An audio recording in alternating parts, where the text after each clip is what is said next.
Hello animators, कैसे हो आप सभी लोग। आई होप आप सभी लोग बढ़िया होंगे। तो गाइस, जैसा कि आपको पता होगा कि एनिमे ट्यूटोरियल के पिछले वीडियो में हमने एनिमेशन के इस सीन को बनाया था एंड इसका आउटलाइन हमने कंप्लीट कर लिया था। तो आज की इस वीडियो में मैं आपको कलरिंग, एडिटिंग एंड एक स्पेशल ऐप के बारे में भी बताऊंगा, जिसके हेल्प से आप अपने एनिमे को रियल एनिमे जितना स्मूथ बना पाओगे। एंड इस वीडियो के लास्ट तक हमारा एनिमे सीन बनकर रेडी हो जाएगा, वो भी बिल्कुल इंडस्ट्री लेवल का। एंड हाँ गाइस, इस वीडियो को आप लोग स्पेशली बहुत ध्यान से देखना, बिकॉज एनिमे का कलरिंग एंड लाइटिंग थोड़ा कॉम्प्लेक्स होता है, तो प्लीज़ ध्यान से देखना। एंड हाँ, कलरिंग के साथ साथ मैं आपको लाइटिंग के कुछ प्रिंसिपल्स, ब्लेंडिंग ऑफ लेयर्स के बारे में भी डिटेल में बताऊंगा। तो सच में आप लोग इस वीडियो को ध्यान से देखना, मैं मजाक नहीं कर रहा। एंड वीडियो स्टार्ट करने से पहले मैं आपसे एक बात कहना चाहता हूँ कि देखो गाइस, अगर इन ट्यूटोरियल के हेल्प से अगर आप लोग थोड़ा बहुत भी कुछ सीख रहे हो तो please don't forget to support me, because एक छोटे से वीडियो के पीछे काफ़ी सारा हार्डवर्क एंड कॉम्प्लेक्सिटी होती है, एंड मे भी ये आप लोग भी जानते होंगे।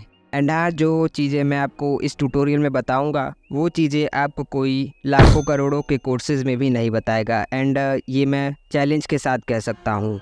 So now without wasting any time, let's get straight into it. तो सबसे पहले हम स्टार्ट करेंगे कलरिंग से। एंड कलरिंग से आप लोग ये बिल्कुल भी मत समझना कि वही नॉर्मल एनिमेशन वाला कलरिंग। एनिमे की कलरिंग टेक्निक नॉर्मल एनिमेशन से काफ़ी ज़्यादा डिफरेंट होती है। तो सबसे पहले आपको ये ध्यान देना होता है कि आपके एनिमे सीन या शॉट में कौन से ऑब्जेक्ट स्टिल हैं यानी रुके हुए हैं, एंड कौन से ऑब्जेक्ट्स मूव कर रहे हैं। एंड एक चीज़ आपको और ध्यान देना होता है कि अगर कोई ऑब्जेक्ट मूव कर रहा है तो उस मूवमेंट के टाइम क्या उस ऑब्जेक्ट में कोई चेंजेस हो रहे हैं या नहीं। मैं इसे आपको एक एग्जांपल से बताता हूँ। अगर हम लोग अपने इस खुद के एनिमे सीन के बारे में बात करें तो इसमें जो ये नाइफ है वो मूव तो कर रहा है, बट मूवमेंट के टाइम उसके शेप में कोई चेंजेस नहीं आ रहा है। उसका जो शेप है वो बिल्कुल वैसा ही है जैसा कि मूव करने से पहले था। तो जब हम इस टाइप के ऑब्जेक्ट्स को कलर करते हैं तो बस एक ही फ्रेम को कलर करते हैं, एंड सेम उसी कलरिंग को बाकी फ्रेम्स में बस कॉपी पेस्ट करते हैं। एंड ये चीज़ मैं आपको अभी जस्ट आगे करके दिखाऊंगा। तो अब स्टार्ट करते हैं कलरिंग। तो आप लोगों में से ज़्यादातर लोग या फिर आप सभी ही एनिमेशन को कुछ इस टाइप से कलर करते होगे। पहले बेस कलर ऐड करते होगे, then shadow and then lighting. But anime में इसका जस्ट अपोजिट होता है, पहले texture, then lighting and then shadows, and फिर लास्ट में जाके base colour and gradient add होता है। तो सबसे पहले मैं कलर करने जा रहा हूँ नाइफ को। एंड हाँ, जैसा कि मैंने आपको पहले ही बता दिया है कि जो ये नाइफ है वो मूव तो कर रहा है, बट इसका शेप नहीं चेंज हो रहा है।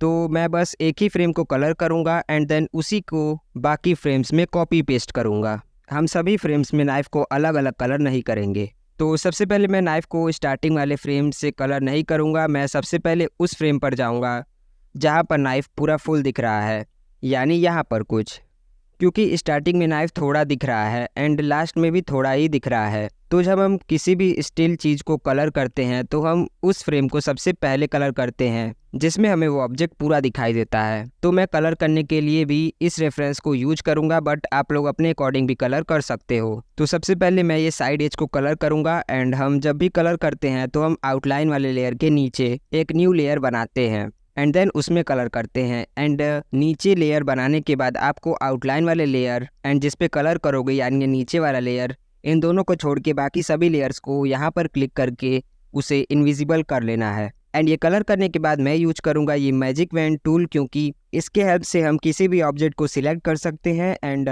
इस सिलेक्शन के अंदर आप चाहे कुछ भी करो, वो इस आउटलाइन के बाहर नहीं जाएगा। एंड बाय द वे, अगर आपको IBIS पेंटेक्स के टूल्स एंड उनके यूजेस के बारे में नहीं पता तो इस वीडियो को देखने के बाद आप मेरा ये वाला वीडियो देख लेना। इसे देखने के बाद आप सब कुछ सीख जाओगे।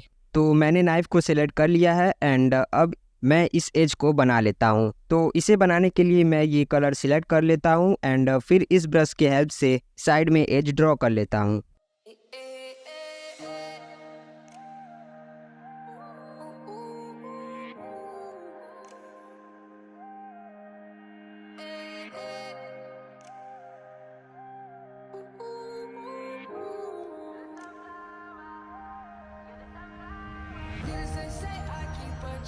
She was a bad, bad, nevertheless. Calling it quits now, baby, I'm wrecked. Crash at my place, baby, you're wrecked. Needless to say, I'm keeping her check.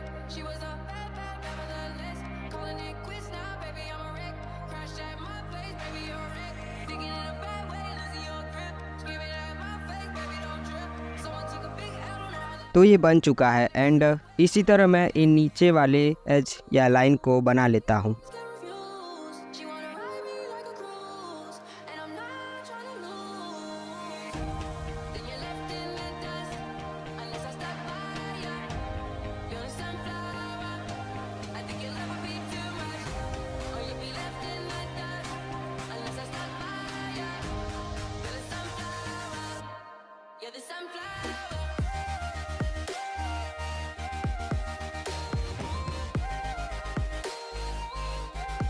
तो ये भी बन चुका है। तो मैं बेस कलर को ऐड कर लेता हूँ एंड इस रेफरेंस में आप देख सकते हो कि इसमें किसी एक कलर को यूज नहीं किया गया है, बल्कि इसमें ग्रेडियंट कलर यूज किया गया है। यहाँ पर आपको डार्क शेड दिखेगा एंड यहाँ पर आपको लाइट शेड। तो जब हमें ग्रेडियंट कलर करना होता है तो सबसे पहले हम उसे ऑब्जेक्ट के सबसे डार्केस्ट कलर को सिलेक्ट करते हैं, जो कि है ये, एंड देन फिर मैं बकेट टूल की हेल्प से इसमें कलर फिल कर दूंगा। तो अभी हमारा नाइफ का बेसिक कलरिंग कंप्लीट हो गया है, बट अभी इसमें कुछ एनिमी वाला फील नहीं आ रहा है। तो एनिमी वाला फील लाने के लिए हमें समझना होगा लाइट, उसका behaviour and how it works for different materials, and light के अकॉर्डिंग शैडो कैसे बनेगा। इन सभी चीज़ों के बारे में डिटेल में समझना पड़ेगा। तो सबसे पहले मैं आपको वो बता देता हूँ, एंड हाँ ये मे भी आपको थोड़ा सा टफ लग सकता है, बट ध्यान से सुनोगे तो समझ जाओगे, कोई बड़ी बात नहीं है। तो आपने फिजिक्स में ज़रूर से पढ़ा होगा कि लाइट एक सोर्स ऑफ एनर्जी होता है, जिसके हेल्प से हम किसी भी ऑब्जेक्ट को देख पाते हैं। एंड अब बात कर लेते हैं लाइट सोर्स के बारे में। तो लाइट सोर्स का मतलब होता है कि आपके किसी एनिमे सीन में कौन सा ऐसा सोर्स है जहां से लाइट आ रहा है एंड उसका डायरेक्शन क्या है। जस्ट फॉर एग्जांपल हमारे इस सीन में जो लाइट सोर्स है वो सन है एंड इस विंडो से वो लाइट आ रही है। एंड लाइट सोर्स एक से ज़्यादा भी हो सकता है, जैसा कि कोई bulb, fire etcetera. And guys अब बात कर लेते हैं कि आपको किसी ऑब्जेक्ट पर लाइट को ऐड कैसे करना है according to direction of light source. तो अगेन हम अपने इस एनिमे सीन को एज ए एग्जाम्पल यूज करेंगे। इस सीन में हमारे लाइट सोर्स का डायरेक्शन हमारे मेन ऑब्जेक्ट के जस्ट पीछे है। एंड अगर आप इस सीन को 3D में इमेजिन करो तो हमारा जो लाइट होगा वो इस हैंड के साइड में आएगा। इसलिए इस एनिमे में लाइटिंग को साइड एजेस पर ही बनाया गया है एंड बाकी के एरिया को डार्क रखा गया है। एंड लाइट के इंटेंसिटी या कलर को देखकर ये लग रहा है कि इस सीन में या तो मॉर्निंग है या इवनिंग। एंड अब मैं आपको एक और स्पेशल चीज़ बताता हूँ। आपने देखा होगा कि कई बार एनिमे सीन्स में लाइट्स को काफ़ी शार्प बनाया जाता है, तो कभी बिल्कुल सॉफ्ट। तो ये चीज़ कैसे वर्क करती है मैं अब आपको इसके बारे में बता देता हूँ। तो देखो ये चीज़ डिपेंड करता है light source and parent object के डिस्टेंस पर। पेरेंट ऑब्जेक्ट का मतलब है हमारा मेन ऑब्जेक्ट जिसमें हम लाइट ऐड करने वाले हैं। तो इसे मैं आपको एक एग्जांपल से बताऊंगा। तो फर्स्ट केस में जो लाइट सोर्स है वो हमारे ऑब्जेक्ट से काफ़ी दूर है एंड सेकंड केस में जो हमारा लाइट सोर्स है वो हमारे ऑब्जेक्ट के काफ़ी नज़दीक है। तो जब लाइट सोर्स किसी ऑब्जेक्ट से दूर होता है तो हम सॉफ्ट लाइटिंग का यूज करते हैं, बिकॉज लाइट की जो इंटेंसिटी है वो डिस्टेंस के बढ़ने के साथ कम हो जाती है, जो कि फर्स्ट केस में है। एंड सेकेंड केस में क्योंकि लाइट सोर्स ऑब्जेक्ट के काफ़ी नज़दीक है, इसलिए लाइट की जो इंटेंसिटी है वो बहुत ज़्यादा है, इसलिए हम अपने ऑब्जेक्ट पर एकदम शार्प लाइटिंग का यूज करेंगे। एंड बाय द वे अगर आप लोग लाइटिंग को और भी अच्छे से समझना चाहते हो या कुछ इस तरीके से लाइट रेस को अपने एनिमे में ऐड करना चाहते हो तो आप लोग मेरा ये वाला वीडियो देख सकते हो। एंड मैंने इसमें इस चीज़ के बारे में बिल्कुल डिटेल में बताया है। सो आई नो ये किसी फिजिक्स के चैप्टर से कम नहीं है, बट ईजी है। एंड हाँ, अगर आपको एक सक्सेसफुल एनिमेटर बनना है तो आपकी इमेजिनेशन पावर स्ट्रांग होनी चाहिए एंड आपके अंदर ये क्यूरियोसिटी होनी चाहिए कि नेचर में कोई चीज़, चाहे वो लाइट हो या शैडो हो या वाटर हो, ये सभी चीज़ें कैसे बिहेव करती हैं। तो अब एक लास्ट चीज़ मैं आपको बता देता हूँ, जो कि है ब्लेंडिंग ऑफ लेयर्स। तो आपने इस चीज़ को यहाँ पर देखा ही होगा। तो इसे यूज कैसे करते हैं? तो इसे मैं ज़्यादातर लाइटिंग के लिए ही यूज करता हूँ, बट इसके कुछ और भी यूजेस हैं। तो जब हम सॉफ्ट लाइटिंग को अपने ऑब्जेक्ट पर ऐड करते हैं तो हम overlay soft light in blending tools को यूज करते हैं। एंड जब शार्प या ब्राइट लाइट को ऐड करना होता है तो ऐड हार्ड लाइट इनको यूज करते हैं। एंड बाय द वे आप इन ऑप्शंस पर क्लिक करके बारी बारी चेक कर सकते हो अपने सीन्स के अकॉर्डिंग, जो भी आपको परफेक्ट लगे। तो मुझे लगता है इतना काफ़ी है। तो अब अपने नाइफ में ग्रेडियंट कलर को ऐड करते हैं। तो सबसे पहले मैं मैजिक वैंड टूल से ऊपर के एज को सिलेक्ट कर लेता हूँ एंड फिर मैं ये 60% वाले एयर ब्रश को सिलेक्ट कर लेता हूँ एंड नाउ कुछ इस तरीके से हल्का सा ग्रेडियंट ऐड कर दूंगा, कुछ इस तरीके से। एंड अगर मैं आपको रेफरेंस को जूम करके दिखाऊं तो आपको यहाँ पर एक शार्प लाइट भी दिखेगा, तो मैं नॉर्मल ब्रश के हेल्प से उसे भी ऐड कर लेता हूँ। Getting sweaty, is it too much to hold? 1,000 voices whisper noise, they play my fall from grace. Oh, I know, say you want a hero, you don't, say you wanna save your boy. And ऊपर के as का तो हो गया, and same इसी तरह से नीचे वाले एज को भी ग्रेडियंट ऐड कर लेता हूँ। तो मैं वापस से मैजिक पेंट टूल के हेल्प से इस एरिया को सिलेक्ट करूँगा एंड देन अगेन ये 60% वाले एयर ब्रश एंड फिर हल्का वाइट कलर लेके कुछ इस तरीके से ग्रेडियंट ऐड कर दूँगा।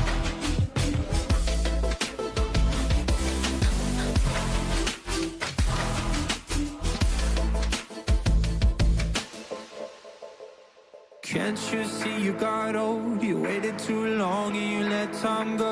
Place your bets when it all comes down. Fold your cards and you blame the house. 1,000 voices whisper noise, they play my fall from grace.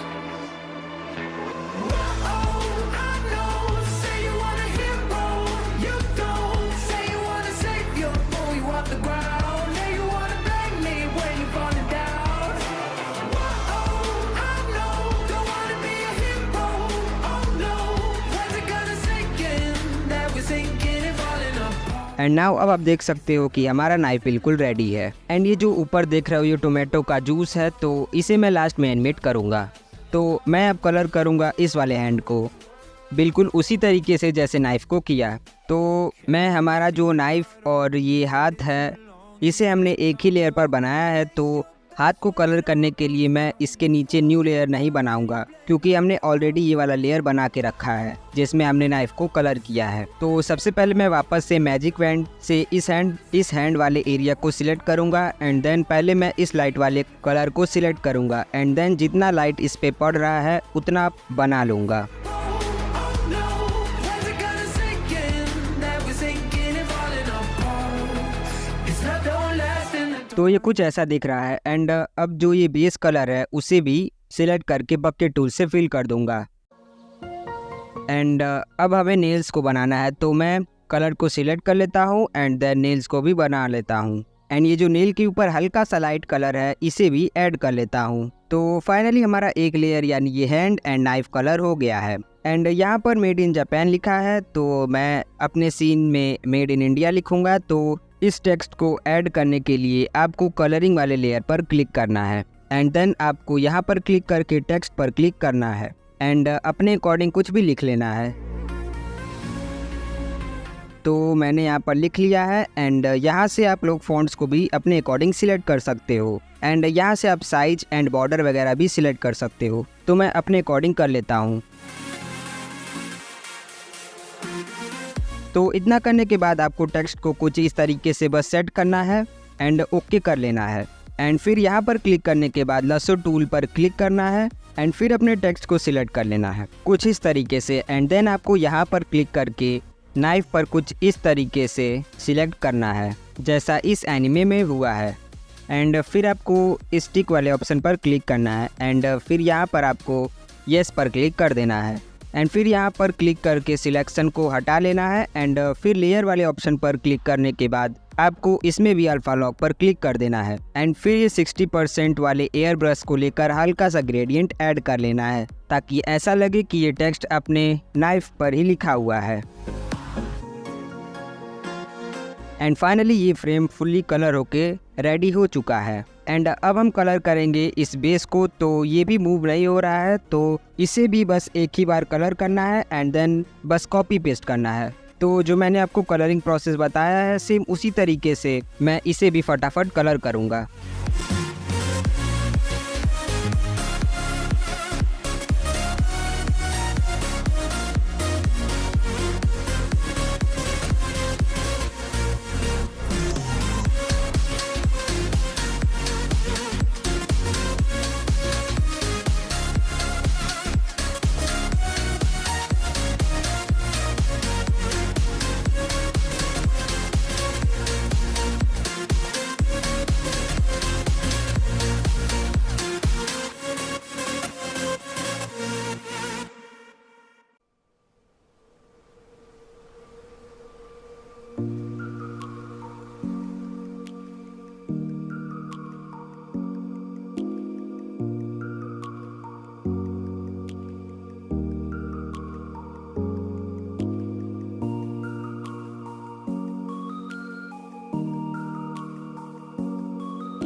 तो फाइनली गाइस अब हमारा बेस भी कलर हो चुका है and अब मैं आपको बता देता हूँ कि ये जो टोमेटो स्लाइस का रिफ्लेक्शन है आप कैसे बनाओगे। तो सबसे पहले आपको एक न्यू लेयर क्रिएट कर लेना है इस कलरिंग लेयर के ऊपर एंड फिर रेफरेंस से आपको इस कलर को सिलेक्ट कर लेना है एंड देन आपको नॉर्मल ब्रश से कुछ इस तरीके से ड्रॉ करके कलर कर लेना है।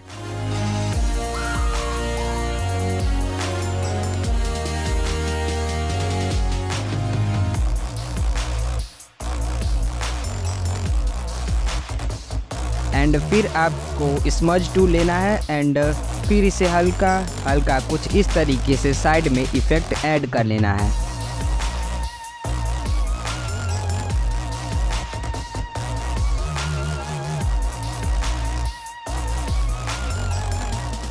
एंड नाउ ये भी बन गया है एंड अब मैं कलर करूँगा इस दूसरे हाथ को एंड यहाँ पर आप देखो कि स्टार्टिंग में ये स्टिल है बट आगे कुछ फ्रेम्स के बाद ये मूव कर रहा है। तो आपको सबसे पहले ये जितना स्टिल है उसे बस एक ही बार कलर करके कॉपी पेस्ट कर लेना है एंड जहाँ से ये मूव कर रहा है वहाँ से हम हर फ्रेम को अलग अलग कलर करेंगे। तो ये जिस फ्रेम से मूव कर रहा है उसके पीछे वाले फ्रेम पर आपको आ जाना है एंड देन आपको सेम उसी प्रोसेस को फॉलो करके फटाफट कलर कर लेना है।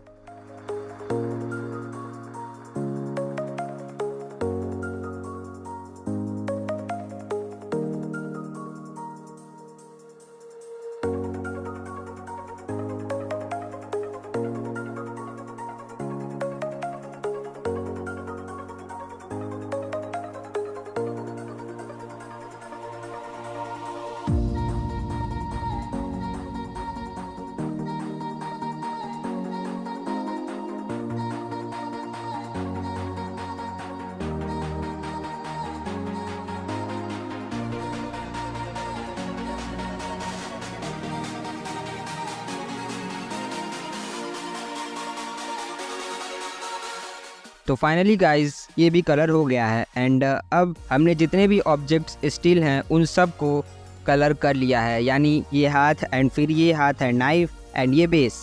तो अब इनके कलर वाले लेयर को सिंपली आपको सिलेक्ट करके कॉपी कर लेना है एंड फिर सभी फ्रेम्स में उस ऑब्जेक्ट के नीचे वाले लेयर पर पेस्ट कर लेना है कुछ इस सीक्वेंस में एंड फिर उसे कुछ इस तरीके से एडजस्ट कर लेना है जैसा मैं कर रहा हूँ।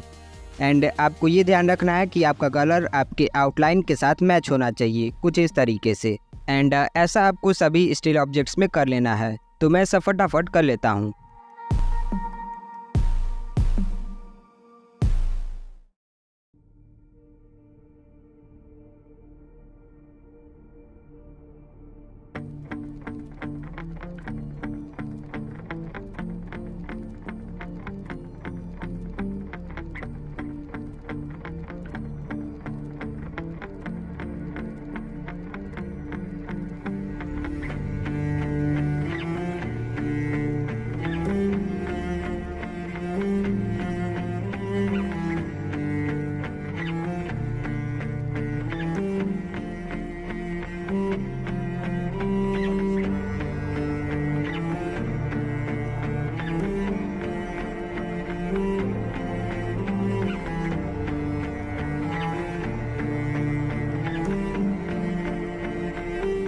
तो मैंने सब ऐड कर लिया है एंड अब मैं आपको प्ले करके दिखा देता हूँ। तो ये कुछ ऐसा लग रहा है एंड अभी हमें लास्ट वाले फ्रेम्स में इस हाथ एंड टोमेटो को फ्रेम बाय फ्रेम अलग अलग मूवमेंट से कलर करना है। तो कलरिंग प्रोसेस तो बिल्कुल सेम होगा बट अब हम इसमें एक फ्रेम अलग एंड देन दूसरा फ्रेम को अलग तरीके से कलर करेंगे।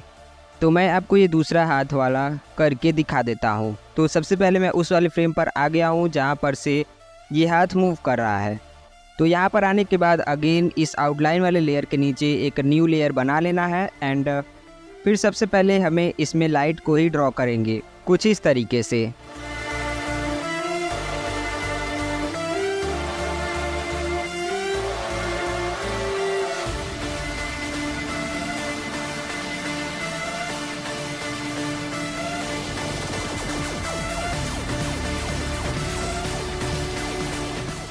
एंड लाइट को ड्रॉ करने के बाद आपको अब इसमें बेस कलर को अभी ऐड नहीं करना है इतना करने के बाद आपको वापस से इसके अगले वाले फ्रेम पर जाना है एंड फिर आपको इस आउटलाइन वाले लेयर के नीचे एक न्यू लेयर ऐड कर लेना है एंड फिर आपको लाइट को ड्रॉ करना है इस पुराने वाले फ्रेम की हेल्प से।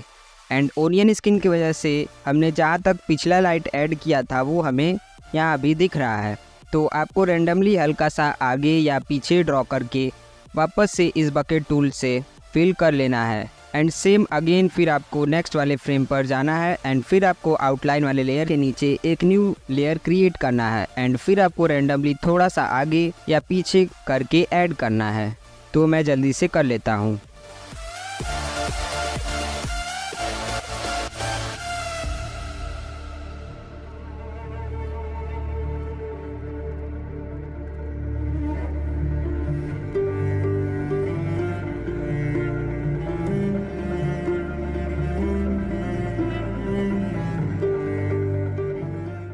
एंड यहाँ पर आप देख सकते हो कि हमारा टोमेटो भी दिखने लगा है। तो जिस लेयर पर आप इस हाथ के लाइट को ड्रॉ कर रहे हो उसी लेयर पर टोमेटो के भी लाइट एंड ये सभी टेक्सचर को बना लेना है, क्योंकि हमने इस टोमेटो एंड इस हाथ को एक ही लेयर पर बनाया था। एंड फिर अगेन आपको नेक्स्ट लेयर पर भी सेम यही करना है। एंड अब आप लोग देख सकते हो कि मैंने कर लिया है। एंड अब आपको बेस कलर को ऐड करना है उसी लेयर पर जिस पे आपने लाइट को ऐड किया है, कुछ इस तरीके से जैसा कि मैं कर रहा हूँ।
तो ये भी हो गया है फाइनल। एंड बस अब लास्ट वाला बचा है जो कि है ये कटा हुआ टोमेटो स्लाइस। तो जैसा कि मैंने आपको हाथ वाले फ्रेम्स में कलरिंग प्रोसेस बताया है, फ्रेम बाय फ्रेम सेम उसी तरीके से आपको इसमें भी करना है। तो मैं फटाफट जल्दी से कर लेता हूँ।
एंड गाइज अब हमारा बच गया है ये टोमेटो का जूस, तो मैं इसे भी एनिमेट कर लेता हूँ कुछ इस तरीके से जैसा कि मैं बना रहा हूँ। एंड इसे भी मैं frame by frame he colour करूँगा, तो इसे भी मैं फटाफट कर लेता हूँ।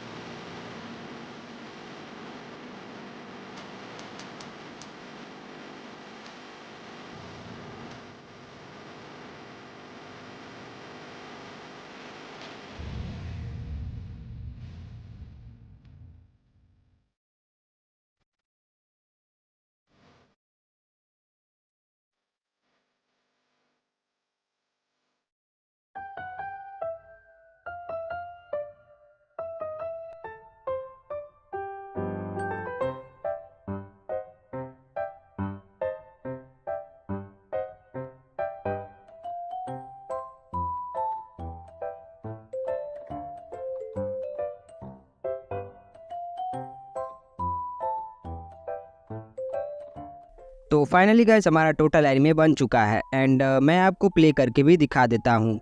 तो ये कुछ ऐसा दिख रहा है। एंड अब हमें बस बैकग्राउंड बनाना है, तो उसके लिए हमें रेफरेंस को नहीं यूज कर सकते बिकॉज बैकग्राउंड ब्लर है, तो मुझे इस ग्लास बॉटल के अलावा कुछ साफ दिख नहीं रहा है।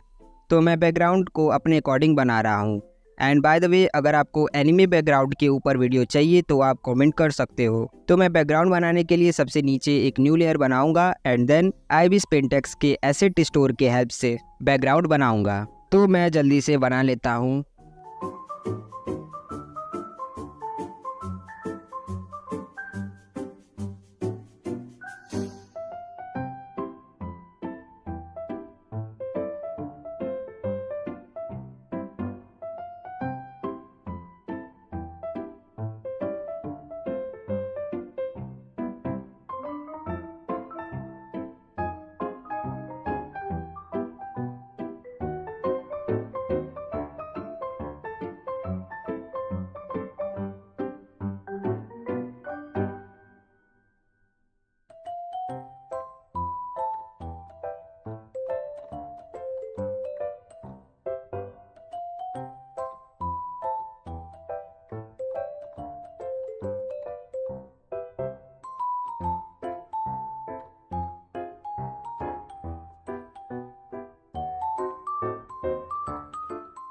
तो गाइज हमारा बैकग्राउंड रेडी है। एंड अब हमें अपने बैकग्राउंड में ब्लर ऐड करना है। तो उसके लिए अगर आप लोग डायरेक्टली इस ब्लर टूल के हेल्प से ब्लर करोगे तो आपका डिवाइस बहुत ज़्यादा लैग करेगा, बिकॉज ये चीज़ मेरे साथ होता है। तो इसके लिए मैं आपको एक ट्रिक बता देता हूँ।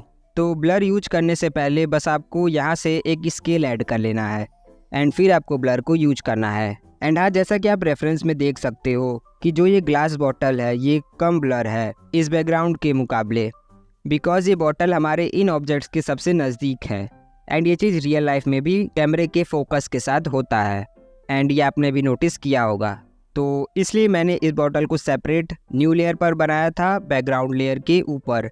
एंड फिर इसमें मैं अल्फ़ा लॉक लगाऊंगा एंड देन मैं ब्लर को 50% पर सेट करूंगा एंड देन मैं ब्लर को ऐड कर रहा हूँ एंड देन इस बॉटल को मैं बैकग्राउंड में मर्ज कर दूंगा। एंड बाय द वे, इस बॉटल को शायद जार बोलते हैं, तो आप लोग देख लेना।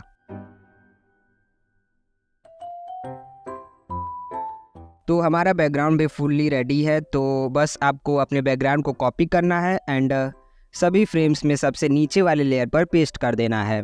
एंड नाउ गाइस फाइनली हमारा एनिमे सीन रेडी हो चुका है एंड मैं इसे प्ले करके दिखा देता हूँ। बट गाइस हमने अभी बस 90% वर्क को ही पूरा किया है एंड अभी भी 10% वर्क बाकी है, तो उसे भी फटाफट पूरा कर लेते हैं। तो सबसे पहले आपको फर्स्ट फ्रेम पर आ जाना है एंड देन आपको यहाँ पर क्लिक करके सेव एज PNG पर क्लिक करके सेव कर लेना है। एंड ऐसे ही लाइन से आपको सभी फ्रेम्स को बारी बारी से सेव एज PNG पर क्लिक करके सेव कर लेना है। एंड नाउ अब हमारा IBIS पेंटेक्स का काम पूरा हुआ। एंड नाउ अब आपको रफ एनिमेटर ओपन कर लेना है, क्योंकि हम अपने एनिमे को रफ एनिमेटर से सेव करेंगे ताकि हमारे एनिमे का क्वालिटी बिल्कुल भी ख़राब ना हो। तो आपको यहाँ पर सेम FPS एंड रेजोल्यूशन रखना है जो आपने IBIS पेंटेक्स पर रखा था। एंड फिर आपको प्रोजेक्ट को ओपन कर लेना है एंड फिर आपको यहाँ पर क्लिक करना है एंड देन इंपोर्ट इमेज पर क्लिक कर देना है। एंड यहाँ फिर आपने जितने भी इमेजेस को सेव किया था उन्हें नीचे से इस तरीके से सिलेक्ट करना है, जैसा कि मैं कर रहा हूँ। एंड फिर आपको ओके पर क्लिक कर देना है। एंड नाउ अब आप देख सकते हो कि हमारे सभी फ्रेम्स ऐड हो गए हैं। एंड अब आपको यहाँ एक्सपोर्ट वाले पर क्लिक करना है एंड यहाँ पर फॉर्मेट को आपको MP4 रखना है एंड क्वालिटी को बेस्ट पर सेट कर देना है। एंड फिर आपको ओके पर क्लिक कर देना है। ओके पर क्लिक करने के बाद आपको यहाँ पर स्क्रॉल करके रफ एनिमेटर पर क्लिक करना है एंड फिर आपको सेव पर क्लिक करना है। एंड नाउ अब आपका एनिमे रेडी है, बट ये कुछ स्मूथ नहीं है। तो इसे स्मूथ बनाने के लिए मैं आपको एक सीक्रेट ऐप के बारे में बताऊंगा, जिसके हेल्प से आपका एनिमे बिल्कुल स्मूथ हो जाएगा। तो आपको डाउनलोड करना है Time Cut app and then उसे ओपन कर लेना है एंड देन आपको सभी परमिशंस को अलाउ कर देना है। एंड यहाँ आपको फ्रेम चेंजर का ऑप्शन दिखेगा, तो यहाँ पर क्लिक करना है एंड फिर आपको अपने एनिमे सीन को सिलेक्ट कर लेना है एंड फिर आपको ओके पर क्लिक कर देना है। एंड नाउ यहाँ पर आप देख सकते हो कि आपको एक स्लाइडर मिलेगा एंड इसके हेल्प से आप लोग फ्रेम्स को कम या ज़्यादा कर सकते हो, बट मैं आपको रिकमेंड करूँगा कि आप लोग फ्रेम्स को थोड़ा सा ही बस इंक्रीज़ करना, नहीं तो एनिमेशन का क्वालिटी ख़राब हो जाएगा। तो जैसे ही आप इस ऐप से थोड़ा सा फ्रेम को बढ़ाओगे आपके सामने कुछ ऐसा लिख कर आएगा, तो आपको इसे कट करना है एंड कन्वर्ट पर क्लिक करना है। एंड नाउ अब आपका एनिमे काफ़ी स्मूथ हो चुका है एंड अब इसमें बस थोड़ा सा साउंड एंड फिल्टर्स वगैरह ऐड करना है एंड देन हमारा एनिमे बनकर बिल्कुल रेडी हो जाएगा। तो मैं पावर डायरेक्टर यूज कर रहा हूँ एडिटिंग के लिए। तो मैं यहाँ पर आ चुका हूँ एंड मैं एनिमे को इंपोर्ट कर लेता हूँ एंड देन ये जो टोमेटो कट रहा है उसका साउंड ऐड कर लेता हूँ। एंड बाय द वे ये साउंड इफेक्ट्स आप लोग यूट्यूब से भी डाउनलोड कर सकते हो। तो ये ऐड हो गया है एंड इसमें मैं थोड़ा एडजस्टमेंट्स वगैरह कर लेता हूँ कुछ इस तरीके से। एंड नाउ फुल क्वालिटी पर इसे एक्सपोर्ट या रेंडर कर लेता हूँ। तो फाइनली गाइस हमारा एनिमे सीन बिल्कुल रेडी है एंड इसी तरह से आप अपने मोबाइल पर एनिमे बना सकते हो। एंड हाँ गाइस, इस प्रोजेक्ट का लिंक मैंने आपको डिस्क्रिप्शन में दिया है। अगर आप लोग उसे ओपन करना चाहते हो IB Spintax में, तो बस आपको एक ड्रॉप बॉक्स करके एक एप्लीकेशन को डाउनलोड करना है एंड उसके हेल्प से आप लोग इस प्रोजेक्ट फाइल को ओपन कर पाओगे अपने IB Spintax में। एंड सारे लेयर्स एंड इफ़ेक्ट्स वगैरह बिल्कुल वैसे ही रहेंगे जैसा मैंने आपको बना के दिखाया है एंड उसके हेल्प से आप लोग काफ़ी कुछ सीख पाओगे। एंड अगर कुछ नहीं समझ में आया तो आप लोग कमेंट्स कर सकते हो एंड नेक्स्ट वीडियो में आप लोग को किस टाइप का एनिमे ट्यूटोरियल चाहिए वो भी आप लोग बता देना। तो मिलते हैं नेक्स्ट वीडियो में। Thanks for watching.